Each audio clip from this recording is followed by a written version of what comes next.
अस्सलामुअलैकुम, मैं हूं आमना हमीद। आप देख रहे हैं न्यूज़ होम टीवी। खबर शामिल करते हैं मलिक खुर्रम शहजाद से। जी मलिक खुर्रम शहजाद, हमें अपडेट कीजिएगा।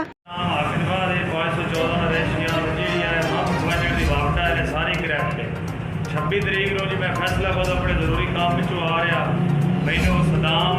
SDO मैं बोल रहा कॉल की उन्हें जी कि जहांगीर नामी शख्स का मीटर का बिल नहीं पे हो रहा बिल उत्ते मेरा नंबर है क्योंकि मीटर का मालिक बहुत हो गया वो मस्जिद वक़फ़ करके मस्जिद मीटर लग गया मैंने क्या बिल पे लेकिन घर भुखी हुई सारे फैमिली का कोई बंदा नहीं तो मैं कल सुबह 9 बजे आके मैं फैसलाबाद रसीद दे दे सवेर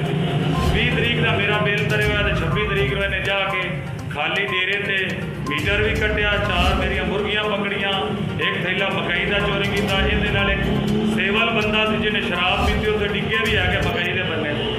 फिर इन्हें एक बिल्ली पकड़ी आई मेरी कीमती वाले बुलंद से बच्चियां रखी हुई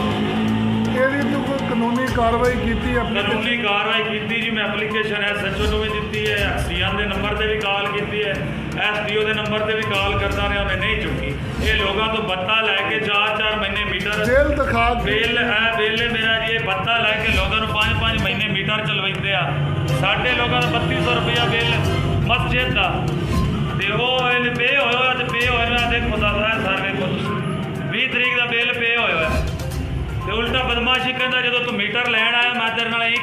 करांगा इन्हें जाती किसी वजह तो मेरा जाके मीटर लाया शराबी सेवल बंदा लैके नाल फिरदा रहा इन्होंने की करूँ ने शराब पी के सेवल बंद लैके ला घर लोग मौजूद नहीं है फैमिली मौजूद नहीं कोई बाहर मौजूद नहीं तो इस तरह चोरी कर आला हुकाम अगे बिल्कुल अपील है इंशाअल्लाह ताला